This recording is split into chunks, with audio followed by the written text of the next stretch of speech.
ఆంధ్రప్రదేశ్ రాష్ట్రంలో ఉన్న ప్రతి ఒక్కరూ గర్వపడే రోజు.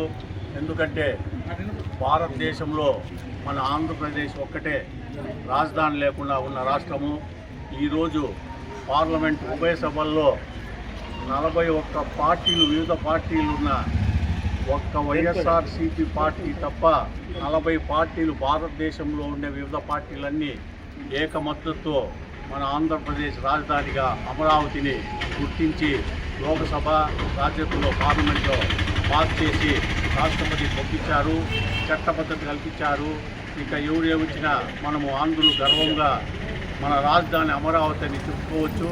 దీనికి ముఖ్య కారణము మన ప్రియతమ ముఖ్యమంత్రి చంద్రబాబు నాయుడు గారు మరియు ప్రధానమంత్రి మోడీ గారు, ఉప ముఖ్యమంత్రి పవన్ కళ్యాణ్ గారు మరియు యువ నాయకుడు లోకేష్ బాబు గారు, వీళ్ళందరూ కృషితో ఈరోజు మనకి అమరావతి చట్టబద్ధతతో మనకి రాజధానిగా ప్రకటించారు. కాబట్టి మనమందరూ ఈరోజు ఏ విధంగా ఆ రోజు పొట్టి శ్రీరాములు గారు 58 రోజులు నిరాహార చేసి ఆంధ్ర రాష్ట్రం కావాలని 58 రోజులు నిరాహార చేసి తన ఆత్మ నిర్వహణ చేసుకున్నారు.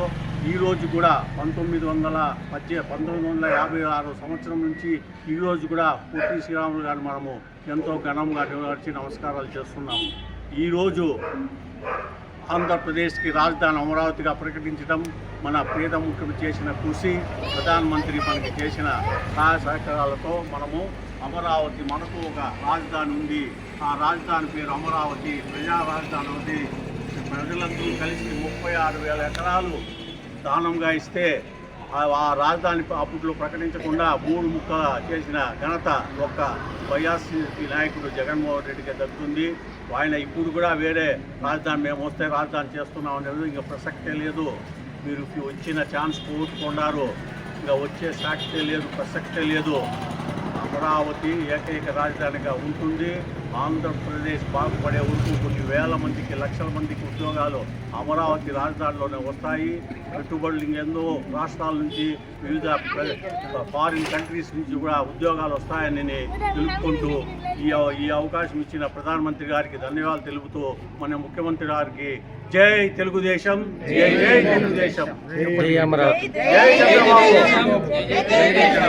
జై అమరావతి, జై చంద్రబాబు, జై ప్రధాని మోడీ, జై లోకేష్ బాబు, జై పవన్ కళ్యాణ్.